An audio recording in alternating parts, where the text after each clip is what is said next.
মধ্য ইউরোপের অন্যতম বিখ্যাত প্রাকৃতিক জলাধার হাঙ্গেরির বালাতান হ্রদ অনাবৃষ্টি, তীব্র খরা আর দাবদাহের কারণে হ্রদের পানি শুকিয়ে তলানিতে ঠেকেছে। ড্রোনের ক্যামেরায় দেখা যায় পানি কমে যাওয়ায় হ্রদের বুক চিরে জেগে উঠেছে এক বিশাল বালুচর, যা স্থানীয়দের কাছে মাঙ্কি আইল্যান্ড নামে পরিচিত। আর এই নতুন ভূখণ্ড দেখতে সৈকতে ভিড় করছেন দর্শনার্থীরা। আমেরিকা থেকে ঘুরতে আসা দর্শনার্থী লিভিয়া ভাস্তাক বলেন, একটা সময় এই হ্রদে 2 মিটার পর্যন্ত পানি ছিল, যা কমে গিয়ে হ্রদটি এখন অগভীর হয়ে গেছে। Growing up, we used to walk out and you would have a meter of low-level water where you could build sandcastles and stuff, and now it's much shallower for sure. আবহাওয়া বিজ্ঞানীদের মতে জলবায়ু পরিবর্তনের বৈশ্বিক প্রভাবে বিশ্বজুড়েই বড় বড় হ্রদগুলো শুকিয়ে মূল আয়তনের 10% নেমে আসছে। হাঙ্গেরির এই হ্রদটিকেও অতিরিক্ত বাষ্পীভবনের কারণে পানির অভাব তৈরি হয়েছে। পরিস্থিতি কতটা সংকটাপন্ন তা স্পষ্ট চরের বুকে পর্যটকদের হেঁটে বেড়ানো এবং শিশুদের কাদাবালি নিয়ে খেলার দৃশ্য থেকে।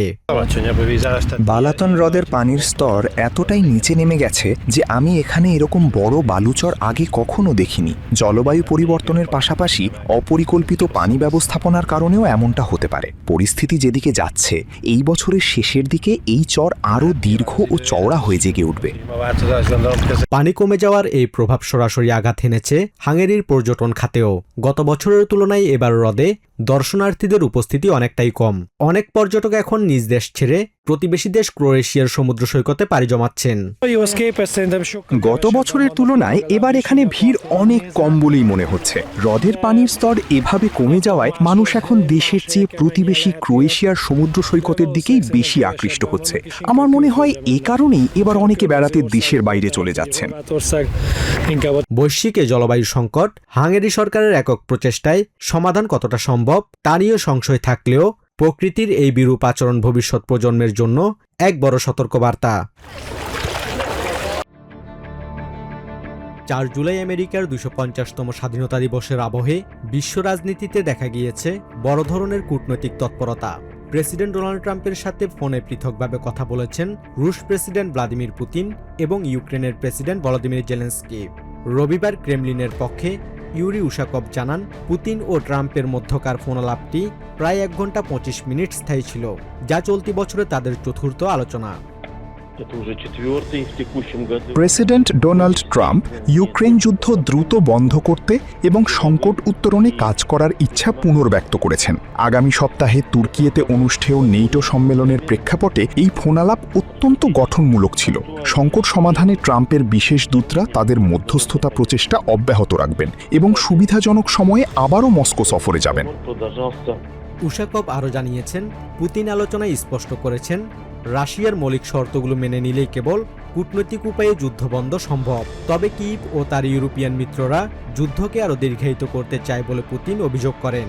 ফোন আলাপে পুতিন দাবি করেন, রণাঙ্গনে রুশ বাহিনী বেশ সুবিধাজনক অবস্থানে রয়েছে এবং তারা দোনেস্কের কৌশলগত শহর কোস্তিয়ান্তিনিভকা দখল করেছে, যদিও ইউক্রেন এই দাবিকে সম্পূর্ণ মিথ্যা বলে প্রত্যাখ্যান করেছে।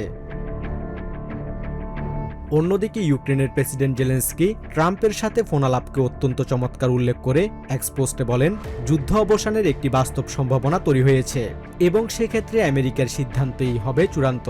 আমেরিকার সামরিক ও রাজনৈতিক সমর্থনের জন্য কৃতজ্ঞতা জানিয়ে তিনি আরও জানান, আগামী সপ্তাহে আঙ্কারায় নেটো শীর্ষ সম্মেলনে তারা সশরীরে এই শান্তি আলোচনা এগিয়ে নেওয়ার বিষয়ে একমত হয়েছেন। এই উচ্চ পর্যায়ের কূটনৈতিক ফোনালাপের মাঝেই রণাঙ্গনে রক্তক্ষয়ী সংঘাত অব্যাহত রয়েছে।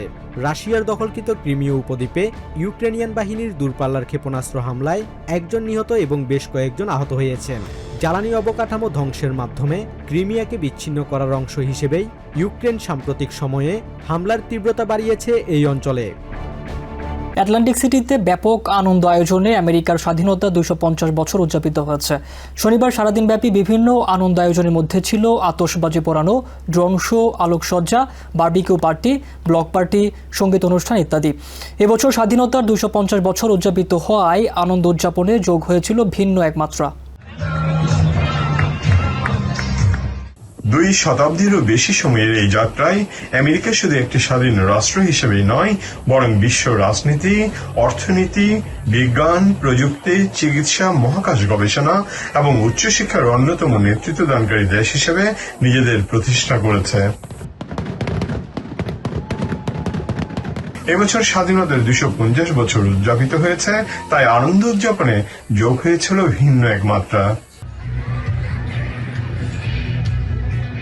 সারাদিনব্যাপী বিভিন্ন আনন্দ আয়োজনের মধ্যে ছিল পারিবারিক ও সাংগঠনিক উদ্যোগে আতশবাজি পোড়ানো, ড্রোন শো, আলোকসজ্জা, বারবিকিউ পার্টি, ব্লক পার্টি, সঙ্গীত অনুষ্ঠান ইত্যাদি।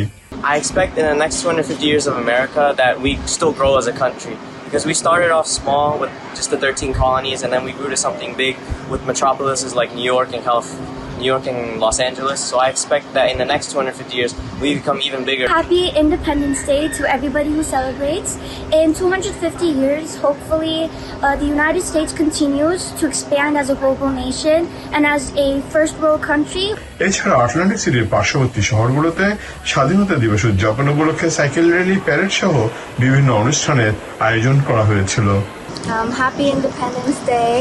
For the next 250 years, I hope that, America is very technologically advanced and, all the students are very well educated and everyone in the community is safe and well sound and happy. I would expect unity and peace for the next 250 years. Atlantic সিটির ঐতিহাসিক বোর্ডওয়াকে সারাদিন ভিড় লেগেই ছিল। Atlantic মহাসাগরের বিচগুলো সাগর মন্থনে আসা সাগর প্রেমীদের পদচারণায় মুখর ছিল। I'm excited for 250 years 4th of July. We've had a great country past 250 years, and I'm ready for it to keep going on. I hope the next 250 years of our country goes well and it continues to be well. Atlantic সিটির প্রাণভোমরা ক্যাসিনোগুলো এই উপলক্ষে বিভিন্ন আকর্ষণীয় অনুষ্ঠানের আয়োজন সহ নানা কর্মসূচি গ্রহণ করেছিল। স্বাধীনতার 250তম বার্ষিক উদযাপন উৎসবে প্রবাসীদের অনেকেই সপরিবারে যোগ দিয়ে অনুষ্ঠানমালা উপভোগ করেছেন। স্বাধীনতার 250 বছর পূর্তির আনন্দ আয়োজনে সবাই মেতেছিলেন আনন্দ উচ্ছ্বাসে।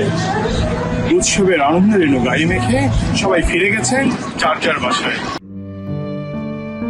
চোখে পট্টি বাঁধা শুধু অন্তর্বাস পড়া এক প্যালেস্টিনিয়ানকে খাটের উপর করে বেঁধে রাখা হয়েছে। হাত দুটি পেছনে শক্ত করে বাঁধা আর একটি কাঠের লাঠি ডান পা থেকে ঘাড় পর্যন্ত পিঠের সঙ্গে আটকানো। সম্প্রতি এক ইসরায়েলি সেনার অ্যাকাউন্ট থেকে গুড মর্নিং লিখে পোস্ট করা এই ছবিটি বিশ্বজুড়ে তোলপাড় সৃষ্টি করেছে। ইসরায়েলি সেনাবাহিনী ঘটনার সত্যতা স্বীকার করে তদন্তের কথা বললেও এখনও প্রকাশ করেনি ওই বন্দির নাম। তবে ছবিটি দেখার পর থেকে গাজার আল-মাগাজি শিবিরে বসবাসকারী মা রানা আবু নাসারের দাবি, নির্যাতনের শিকার ওই যুবক আর কেউ নন, তারই ছেলে ওসামা আবু নাসার। 2 দিন আগে মোবাইল খুলেই আমি ছবিটা দেখি। প্রথম দেখাতেই আমি বুঝতে পারি এটা ওসামা। আমি ওর বাবাকে ডেকে বললাম, দেখো এটা ওসামার ছবি। আমি আমার ছেলের শরীর খুব ভালো করে চিনি। ওর পায়ে একটা ফোলা ভাব আর ক্ষত আছে। ছবিতে ঠিক বাঁ পায়ে সেই একই ক্ষত দেখা যাচ্ছে। গত 19 মার্চ নিজের 1 বছর বয়সী সন্তান সহ ইসরায়েলি সেনাদের হাতে আটক হন মানসিক সমস্যায় ভুগতে থাকা ওসামা। পরে রেড ক্রসের মাধ্যমে শিশুটিকে ফেরত দেয়া হলেও ওসামাকে আটকে রাখা হয়। পরিবারের অভিযোগ, সে সময় ওসামার ছোট্ট সন্তানের পায়েও সিগারেটের ছ্যাঁকার দাগ ছিল, যদিও ইসরায়েল তা অস্বীকার করেছে। গ্রেপ্তারের পর থেকে ওসামার আর কোনো খোঁজ পায়নি পরিবার। ফলে ভাইরাল হওয়া এই ছবি এখন ছেলের বেঁচে থাকার একমাত্র প্রমাণ। তবে ছবিতে নির্যাতিত ব্যক্তিকে মারাত্মক শীর্ণকায় দেখার পর চরম উদ্বেগে দিন কাটছে এই মায়ের। এদিকে গাজা সিটির এক আশ্রয় শিবিরে থাকা জুদে আল ঘুল নামে আরেক মায়ের দাবি, ছবিটি তার ছেলে আমিন আল ঘুলের। গত বছরের নভেম্বরে গাজার দক্ষিণ থেকে উত্তরে যাওয়ার পথে আমিনকে গ্রেপ্তার করেছিল ইসরায়েলি বাহিনী। আমিনের চুল, দাড়ি এবং শরীরের অবয়ব দেখে তিনি জানান এটি তার ছেলে। আমিনের ভাই ফাদিও নিশ্চিত করেছেন, ছবিতে যুবকের উরুতে যে ক্ষত দেখা যাচ্ছে তা আটকের সময় গুলিতে আহত হওয়ার সেই পুরনো দাগ। এই ছবিটা দেখার পর আমার বুকটা ভেঙে গেছে। ও আমারই সন্তান। প্রথম দেখাতেই আমি ওকে চিনতে পেরেছি। ওরা ওকে এভাবে বেঁধে রেখেছে। আমাদের সন্তানদের উপর ওরা কি ধরনের বর্বর নির্যাতন চালাচ্ছে। এরা পশুর চেয়েও অধম। কোনো মানুষ কিভাবে এমন কাজ করতে পারে?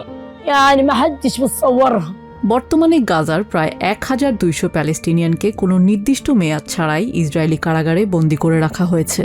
প্যালেস্টিনিয়ান প্রিজনার্স সোসাইটি জানিয়েছে, ভাইরাল হওয়া ছবিটির সূত্র ধরে তারা ওসামা এবং আমিন দুজনের নামই ইসরায়েলি কর্তৃপক্ষের কাছে জমা দিয়েছে, যেন আইনজীবীরা তাদের সাথে দেখা করে আসল পরিচয় নিশ্চিত করতে পারেন। তবে এই আইনি প্রক্রিয়া অত্যন্ত দীর্ঘ ও জটিল।